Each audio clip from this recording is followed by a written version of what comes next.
Back on the Newsfeed PM, thanks for staying on. The Malaka Family Trust has dismissed allegations against Independent Development Trust CEO Tebogo Malaka, saying they are a politically motivated attempt to remove her from office. Malaka and IDT spokesperson Pasha Maholane are accused of offering investigative journalist Pieter-Louis Myburgh a 60,000 rands bribe to suppress a corruption expose. A video circulating online appears to show the alleged bribery attempt.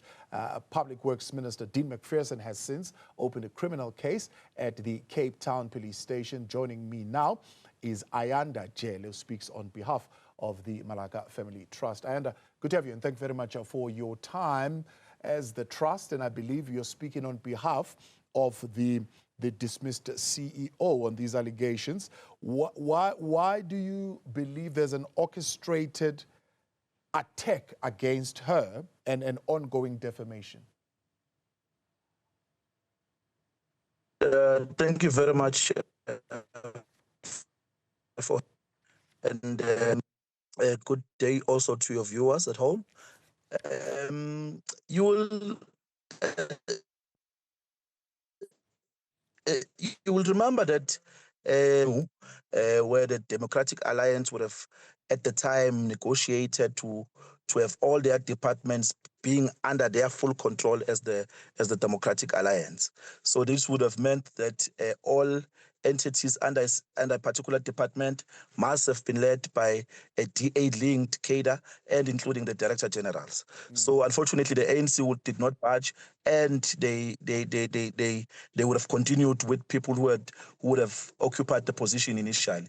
So because they could not have her removed through the negotiations, then a campaign would have started then immediately after the appointment of the minister. So we know it's well recorded. There's been consistent attack on her name, and it's well televised and documented. Beg your pardon, I said dismissed, not suspended. Currently the CEO. Let me just correct that. I want to get an understanding for you. You're saying that in your statement, the so-called sting operation by the Daily Maverick was a setup. Just clear us on that. Was the CEO not aware that she is going into a meeting with the said journalist? This is that she would have known about the meeting, but the meeting obviously was facilitated for her to give her side of the story, so as to lay rest to the issue that has been widely reported by the said journalist. So upon getting there, obviously there was a sketch prepared, there were cameras in all angles, there were audio recordings, so this would have meant that it was a trap for her to walk into the trap and by extension compromise her, which unfortunately did not happen. Yeah. So fortunately for us, unfortunately for the journalist. Was she aware that the spokesperson was carrying 60,000 rands, or if it is 60,000 rands, but at least a stash of money intended to be given to the journalist? From our brief, she was not aware. Obviously, Tabo, when we try to relive the facts or the facts as they are, we are of a view, obviously without proof, that there would have been a negotiation or an initiation for request for monies. We suspect there would have been a request for monies by the journalist to the spokesperson to secure the meeting. Right. Upon arrival, obviously, of the CEO would have delivered her side of the story and would have pleaded with the journalist that because after having presented her facts, she asks that the story dies, obviously, because now there's a balance of facts. It's no longer one-sided. She has also delivered her side of the story, with obviously an understanding that after the judge got her facts or her side of the story, he will drop the story. Yeah. But unfortunately, it was a trap that was planned for her. Fortunately enough, She did not bring any money. She did not present any monies. She did not take back any monies once they were rejected by the journalist. But So our position is that when she she's did not. watching that particular event happen as the CEO, does it occur to her that this could amount to bribery? Not on her part, but her spokesperson. Not speaking on behalf of the spokesperson or his family, but obviously our position is that monies were not presented by her. Yeah, but the spokesperson speaks. The spokesperson speaks for her. Yes. Yeah. In the official duties, yes. Yeah, but when she's sitting there, the person the person that's representing her is passing money to a journalist. As the CEO, what is her position there? Did she report this matter? Does it occur to her that there is illegality or bribery that is occurring here? Remember, Thabo, there were 3 people. So by the journalist's own admission, the conversation between him and the spokesperson started early this year in June. So obviously, if there are conversation between 2 parties, you don't know what it entails. What the CEO would have been briefed of is that there is a meeting that has been secured.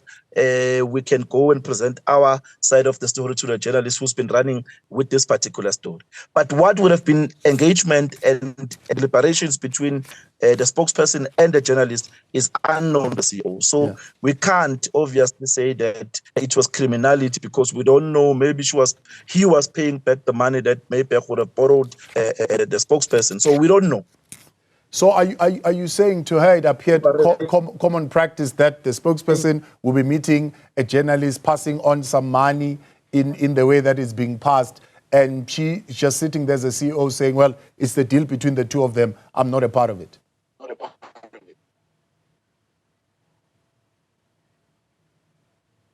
She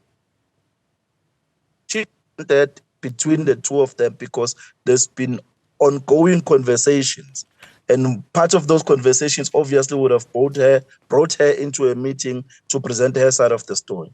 But from what we understand and what we've been briefed is that she didn't have an idea that there was monies, and she didn't understand why there was monies presented, as it was widely reported and recorded in the particular meeting. Now that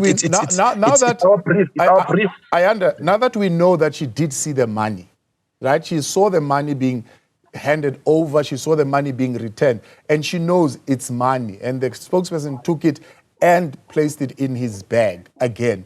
Did she inquire about that situation? We're not briefed on that, but obviously, after money was taken out by the journalist, she saw that it was money.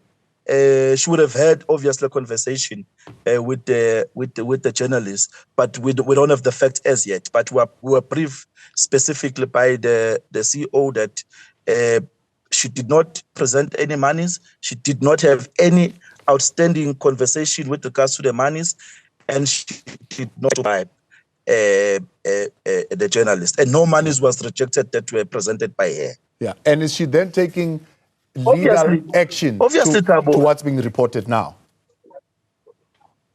There are briefs, obviously, with the lawyers. There are conversations within the family, but the decisions have not been made. But in this position, we're just stating to the public and South Africa that she did not take out any amount of money from herself and present it to the journalist. And when it was taken pictures of or rejected, she did not take any monies back into herself. So she's not a person who would have presented money because she didn't have any conversation as far as we are briefed about monies with the journalist. The journalist, by her own admission, as I said earlier, said that they have been having conversations with the spokesperson since early June this year. Yeah, indeed, so we don't know what the conversation entailed. But we also... He says they had a choice whether to